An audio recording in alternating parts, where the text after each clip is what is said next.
Today I will be discussing everything pertaining to habits, the definition of habits, the anatomy of a habit, the importance of building good habits and breaking bad ones, and how to embark on that journey, and also how long it may take to form habits and have them stick for the foreseeable future. A lot of this video will be derived from the book Atomic Habits by James Clear, as well as various scientific articles that I have found online and found useful pertaining to this topic. Let's begin by defining what a habit actually is. A habit is an action that is in response to an external or environmental cue. Take brushing your teeth, for example. The cue may be waking up in the morning, it may be after eating a meal or before going to bed. Whatever it is, the cue triggers the habitual effect, which is putting toothpaste on a toothbrush and then brushing your teeth. After the habit has been completed, there is a reward which reinforces the behavior of the habit and keeps it sticking to your everyday life. In this case, the reward would be a feeling of cleanliness and the prevention of potential dental issues like cavities or something else. A more complex example of the formation and execution of a habit is in the context of resistance training.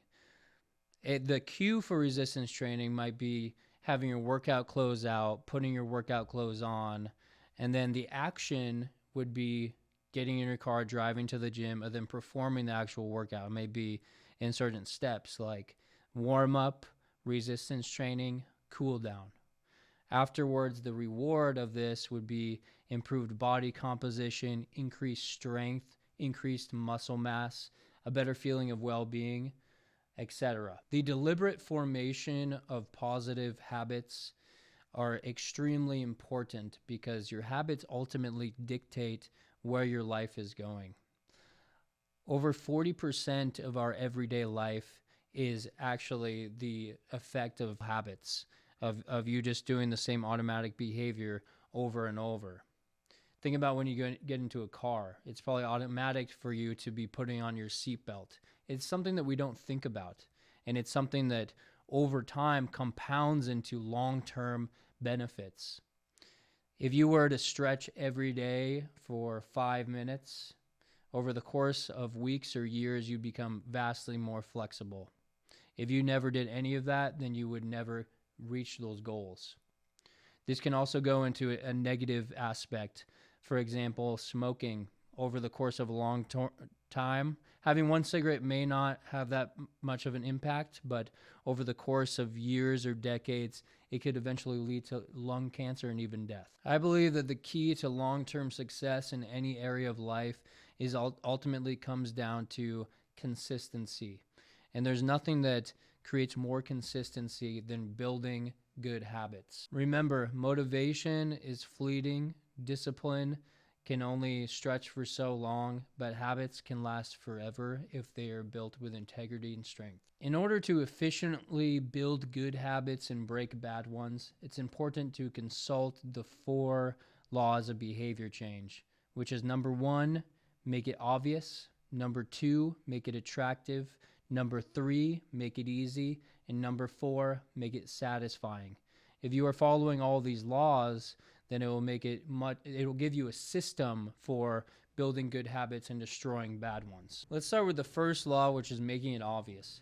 This is essentially the cue to enact the action, which is the habit. In the context of resistance training, you might want to set a visible reminder, which could be setting out your workout clothes the night before for you to see the next day.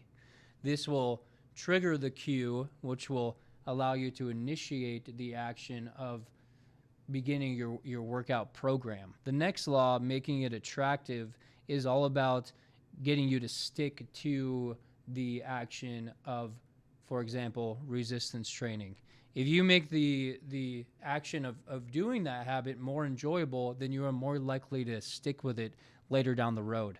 For example, you could pair your workout with a music some music that you enjoy or a podcast that you enjoy, anything that makes it more enjoyable for you to do, anything that makes it more attractive for you to embark on. Next is making it easy, which is essentially breaking down the large goal of embarking on a resistance training program into smaller, more achievable steps so that you don't get overwhelmed. For example, if you are trying to perform 500 push-ups, you're not going to be doing 500 all at once. You'd break that down into maybe 10 every hour, for example. Last but not least is the fourth law, which is make it satisfying. This law is basically the reward that you give yourself after completing the habit to ensure that you stick to it long term. In the context of resistance training, this could be something like rewarding yourself with a healthy snack afterwards that tastes great to you, or maybe checking off another day on the calendar that you completed or PR'd, setting a personal record in the gym. This could provide a positive feedback loop, which will reinforce your behavior over the long haul. Now, in the context of breaking bad habits, such as maybe you're trying to stop smoking or something, you would basically just invert the four previously mentioned laws. For example, with make it obvious, you would make it unobvious. Therefore, making the cue not so relevant.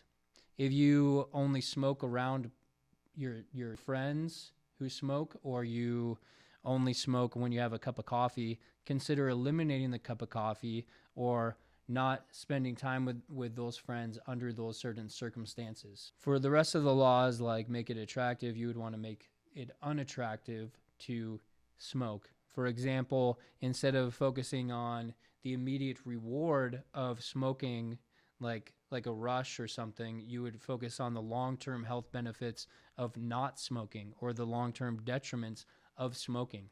This would shift your mindset into a state of immediate reinforced pleasure and into a state of long-term success for your body and health. For the next law, make it easy, you would make it not easy, which would basically be remove the cigarettes from your immediate surroundings, maybe remove the lighter, make it inaccessible for you, make it more difficult to achieve that smoke or that vape. Lastly, with make it satisfying, aka the reward that you give yourself, you would make it unsatisfying. So you would reward yourself for not smoking. For example, all the money that you save from not buying nicotine could be put into a healthy habit, like maybe buying a new book.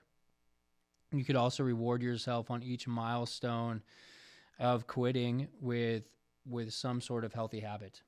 In fact, I think that it's very important to not only replace the bad habits, but replace the bad habits with good habits. For example, if you are quitting smoking, it may be a good idea to replace it with a healthy habit like running, for example. This will help stick to the action of quitting smoking, but also replace it with something beneficial in your life. Lastly, I'd like to talk about habit stacking, which is effectively doing multiple habits at once. For example, if you are desperately needing to be more active throughout the day, you might be able to pair brushing your teeth with doing squats or walking around. You could habit stack going on a walk with reading a book. This would help facilitate the cue of a good habit with the initiation of another good habit. One final tip for creating good habits and breaking bad ones is to dissect these big habits into smaller ones and make it more digestible for yourself to perform. For example, if you want to get into a routine of stretching every day, just spending 2 minutes doing so will help get yourself into a state of action. I think a lot of the times a barrier to entry is actually procrastination and overthinking. This can only be solved by just doing. And the only way to embark on something that seems tremendously large is to break it down into smaller subsections. For example, if you want to do stretching, just bust out the yoga mat and see where it goes. You don't even have to do the whole thing. Just beginning the habit will help it stick and make it easier and more of an automatic process as you go down the road. Now that you have a clear understanding of what a habit is, how to break habits and how to form good ones, habit stacking, and much more, I implore you to dissect your own life, look at where good habits can be formed, where bad habits can be broken, and where you can overall improve. And just remember that with every habit that you do each day, it'll compound over time and ultimately result in a betterment of your life. And it will transform you into somebody that you will be proud of in the future. Good luck.